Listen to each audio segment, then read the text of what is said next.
안녕하세요. 금연 아침 안의 대출 상담사 김기호입니다. 자, 오늘은 자동차 담보대출에 대해서 설명을 드릴 건데, 현재 할부가 남아있는 차량이지만 그 차량으로 추가 대출을 받으신, 그것도 무직자분께서 추가 대출을 받으신 사례에 대해서 설명을 해드릴게요. 말씀드린 대로 이분은 현재 무직자이십니다. 무직자로 소득이 없다는 거죠. 자, 이분께서 현재 소유하고 있는 차량은 2018년식 스포티지.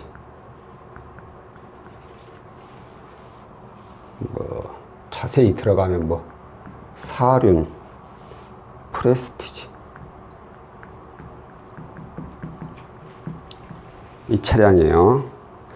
자, 이 차량은 신차 할부를 이용하셨어요. 신차 할부로 캐피탈사예요. 이렇게 말하면 어느 캐피탈인지 다 아시죠? 캐피탈사를 이용해서 현재 남은 잔액이 1660만 원이 남아 있었습니다. 자, 현재 주행거리는 약 15,000km. 고객께서 문의를 주셨죠. 지금 차가 있는데 할부가 남아있다. 그런데 이 차량으로 추가 대출 이용하고 싶은데 이게 과연 가능합니까? 라고 주셨죠. 차량 담보대출에 대해서 간략하게 설명을 드리자면, 차량 담보대출은 직장인, 프리랜서, 자영업자, 무직자, 가정주부, 신용 불량자, 연체자만 아니면 다 됩니다. 자, 근데 또 말은 이렇게 했지만 또 다 안 되는 경우가 종종 있습니다. 아무래도 이게 자동차 담보대출이긴 하지만 대출이다 보니까 채무자가 이걸 갚아 나갈 수 있는지 없는지를 따지게 되죠. 그러니까 아무리 차를 담보로 하지만 이분이 현재 가지고 예를 들어서 이분이 수입이 없어요. 근데 대출이 몇천만 원, 그것도 고금리로 어마어마하게 있어. 그럼 아무리 담보대출 나가도 이분은 사고 날 확률이 거의 100%거든요. 그렇기 때문에 과다대출자로 해가지고 부기를 놔버려요.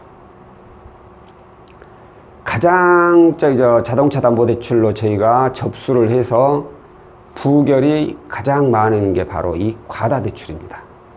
그 외에 연체 중이거나 신용불량이나 걔네에서 이런 분들은 아예 접수 자체를 안 하니까, 가이드라인에 접수 자체를 안 하니까 그런 분들은 제외를 하지만, 일단 전산상에는 이분이 가능하다고 나오기 때문에 접수를 했는데, 심사부에서 이거 따져보니까 아무래도 이분은 부채가 많아서 우리가 대출이 나가더라도 연체할 확률이 높을 것 같습니다 라고 해서 아예 부결 내버려요.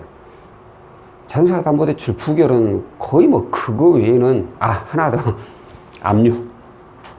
차량에 압류 많으신 분들, 간단한 주정차 위반이라든가 그런 건 크게 상관없어요. 근데 세금, 차량으로 나오는 자동차세, 또는 국가에 내는 그런 세금들 있잖아요. 지방세, 무슨 세. 안 내면 차에다 압류 딱 걸어버려, 그냥. 그러면 이런 게 있으면 대출이 안 되냐? 대출이 나가는 경우도 종종 있어요. 전혀 안 되는 거 아닌데, 어떤 심사자를 만나고 그 심사자 성향이 어떠냐에 따라서 이게 또 틀려져요. 이거 부결 내는 분들은, 이거 보세요. 세금도 못 내는 분인데, 이거 대출 나가면 잘 낼 수 있겠습니까? 이건 안 돼요. 하고 딱 부결 내버리죠. 근데 어떤 또 심사자는, 세금 이 정도, 이런 거 안 내는 사람들 많이 있으니까, 차에 압류 있는 사람들 많이 있으니까 하고, 그냥 오케이 내버리는 경우도 있고. 그러니까 그 세금 안 내는 경우는 상황에 따라서 좀 가능 여부가 달라지죠. 하지만 그 세금으로 인해서 차에 압류가 돼 있는 분들은 부결 확률도 그만큼 높아진다라는 거 꼭 참고하시고요. 자, 이분의 경우에는 기존에 가지고 있는 대출도 전혀 없었어요. 전혀 없고, 필요자금 필요자금이 1,500까지 필요하다고 하신 분이에요. 자, 그러면 일단은 이 차료로 인해서 얼마까지 가능한지를 봐야 되겠죠. 자동차 담보대출은 기존 할부 잔액이 남아있다고 하더라도 설정 금액이 중요하다고 제가 수없이 말씀드렸어요. 설정 금액이 얼마 있느냐에 따라서 시세 대비해 가지고 대출이 가능 여부가 나와요. 자, 차량 조회를 해보니까 보이나요? 좀 이쪽에다 할까? 차량 시세가 약 2천만 원.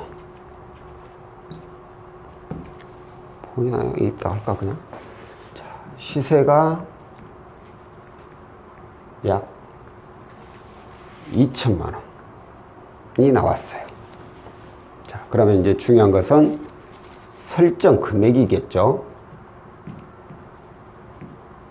자, 설정 금액이 얼마나 되어 있었느냐? 428만 원이 설정이 되어 있었습니다. 자, 설정. 이번 신차할부 캐피탈에 1666, 이것도 남은 잔액이지. 2018년식이면 제가 봤을 때 뭐 한 1800만 원 정도 할부를 끊었다는 얘기가 되거든요.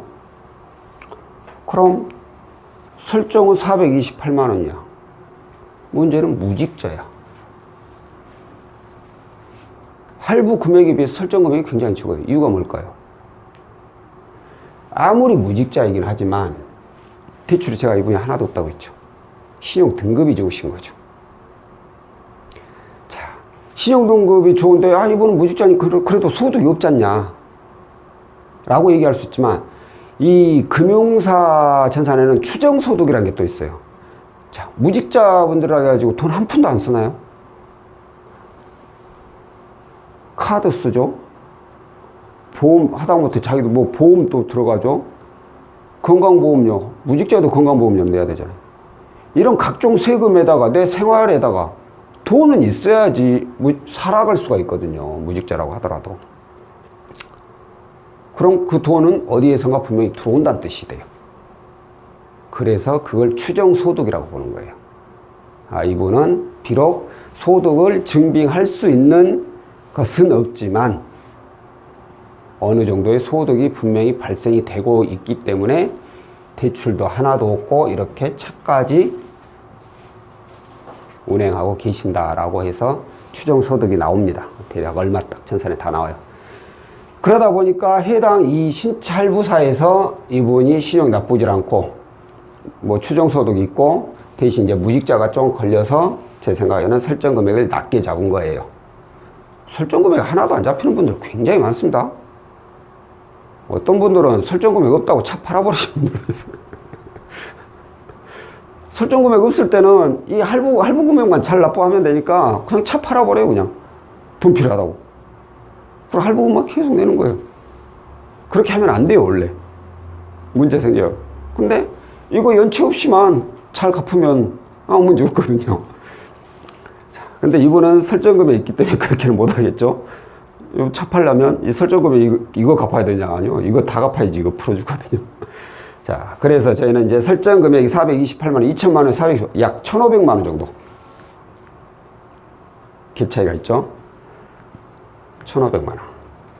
고객께서 원하시는 필요자금도 1,500만 원. 정확하게 딱 맞죠? 그래서 이분이 이제 차량으로 이렇게 가능한 금액이 나왔으니까 신용 조회를 들어가야겠죠. 조회를 들어가 보니까 안타깝게도 1,400만 원만 나왔어요. 금리는 16.62%. 2,000인데 428만 원밖에 설정 안 했으면 1,500이 나와야 정상 아닌가요? 라고 얘기할 수 있지만 맞습니다. 근데 이 차량담보대출은 많게는 100%, 90%, 80% 이렇게 나와요. 이분이 신용이 좋고 뭐 소득이 있고 저거 하면 100%. 또 그게 조금 하나라도 미달되면 조금 깎이고 뭐 90%, 80% 이게 아니라 99%가 될 수도 있고 91%가 될 수도 이렇게 차이가 있어요. 이분의 경우는 1,400만 나온 거죠. 모든 건 다 좋았지만 이게 하나가 걸린 거죠, 이게. 그래서 솔직히 1,500 좀 100만 원 차이밖에 안 나는데 좀 해주지. 치사하게 100만 원 딱 빼가지고 1,400만 원. 고객분들한테도 미안스럽게. 어쩔 수 없이 고객님한테는 필요자금 1,500이라고 하셨지만 조회 결과 1,400밖에 안 나왔습니다. 금리는 16.62%에 적용됐습니다. 자, 금리 이 부분도 고객님들께서 또 의아해하시는 분들이 있어요. 신차할부 특히나 쓰신 분들. 신차할부 보통 뭐 높아봐야 6%, 외제차 뭐 8% 이렇게 한다고 제가 알고 있는데, 뭐 특가하면 뭐 금리 할인하면 뭐 3%짜리도 있고 뭐 이자 없는 것도 있을 때가 있죠. 자, 그런데 일반적으로 6%가 많은데, 아니 지금 있는 게 6%인데 16.62%는 너무 비싼 거 아닌가요? 라고 할 수 있어요. 당연하죠. 6%에 비하면 16.6이면 거의 뭐 6, 38, 3배는 아니지만 거의 3배 가까이 높죠.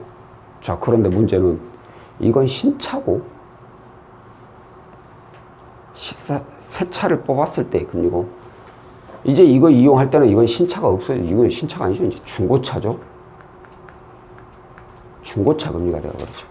중고차 금리로 16.62%면 나쁘지 않다는 거죠. 우리 그 중고 매매상 있죠. 그쪽에 가가지고 거기서 할부 끊으면 대부분이 20% 가까이 돼요. 중고 할부. 그걸 생각을 하셔야죠. 고객님께서는 이 부분에 대해서 왜 16.62%가 나왔는지 설명을 드리니까 충분히 이해를 하셨고, 왜냐하면 중고차라는 걸 인식하고 있었기 때문에. 그래서 100만 원 부족하기는 하지만 1,400만 원을 16.62%에 전액 다 이용을 하신 그런 사례가 되겠습니다. 자, 오늘은 현재 무직자이신 분이 비록 신차 할부가 남아있는 차량이기는 하지만 자동차 추가 대출이라는 상품을 이용하여 1,400만 원을 16.62%에 이용하신 그런 사례가 되겠습니다. 자, 오늘은 여기까지고요. 다음번에는 또 다른 상품으로 찾아뵙도록 하겠습니다. 고맙습니다.